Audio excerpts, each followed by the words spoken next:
Hala, si Maika sa Oton. For today's video nga, ipapakita ko sa inyo ang food trip ni Maika dito sa plaza sa bayan namin sa Oton. Tawagin natin ang video na ito na painggit kay Mami sa Plaza Oton. Huhuhu! Hi guys! Hello, ay ako. Ari kami sa may Plaza Oton Liwat. First time ko lang dari liwat upod ko si Sword, kasi Tita Inday. Hi! Libot lang kami dari. Ari kami.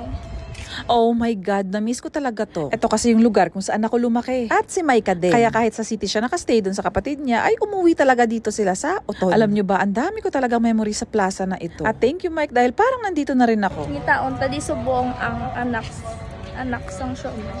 Anak ng siomay. Kita ni Ara, kung wala, may big ko di ma-wild ka. Wala siomay.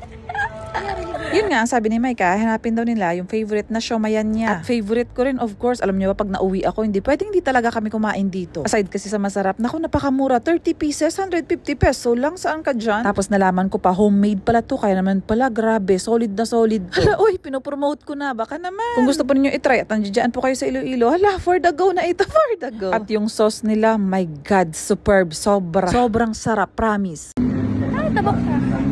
Nakabakal ako siomay. Next naman, atong bakulot ang fishball. Naku, kanina pa pala ako nagwawakal-wakal dito. Hindi ko pala nasabi kung sino ang kasama ni Maika. Kasama niya syempre si Sword at saka si Tita Inday nila, yung kapatid yan ng daddy ni Sword. Eto na nga't balik tayo sa food trip nila. Talaga namang natatakam ako at iniinggit talaga ako ng mga ito. Talaga, oy. Yan nga at ang dami nilang in-order. Wait lang mga patay gutom. Dako mata ko. Di, sino ka man? Dako mata? Mami. Sino mami mo? Ay, Sword. Yun eh. Totoo naman talaga kasi na yung mata ni Sword akin talaga. Ang fishball, Diyos ko, favorite ko yan. Homemade din yun. Nakibot ako kay na mag-ulang ko liwat ka kadto sa Oton.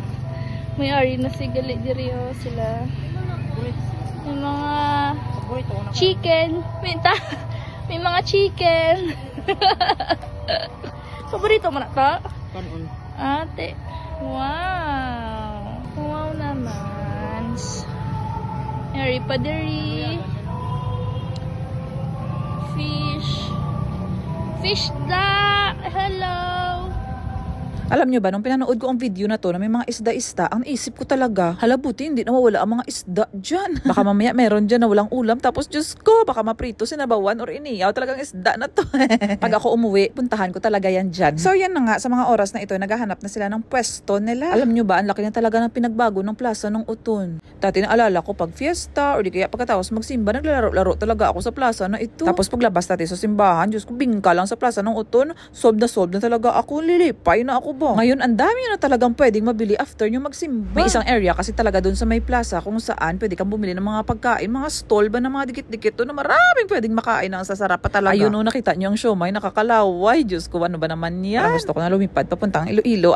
At ito na nga, tingnan nyo ang mga hamal ni Maika. Ay, abaw, Maika, pag uwi mo dito, pag tumaba ka talaga, sinasabi ko talaga sa iyong bata ka. Diyos ko, mag-diet ka na ulit pag-break dito. Ha? Pero sa totoo lang, bago yun umalis, sinabi ko sa kanya, kumain ka ng mga masarap na pagkain or nami-miss mo para mga cravings mo masatisfy na. Kasi dito nga sa Dubai, yung syempre iba rin ang lasa dito. Tapos sabi ko, isama mo yung kapatid mo para mag-enjoy din siya kasi matagal kayo hindi nagkasama. Isa pa yan talaga na super palakaon talaga. Tingnan nyo ba naman ang katawan niya? Hindi talaga nila minana yung pagka conscious ko sa katawan. At charot lang. Sa akin pala nagmana. Natuwa talaga ako nito. Muna lang. Kaya matuloy na kami panginaon. Bye-bye. Thank you. Sardi. Tita. Bye!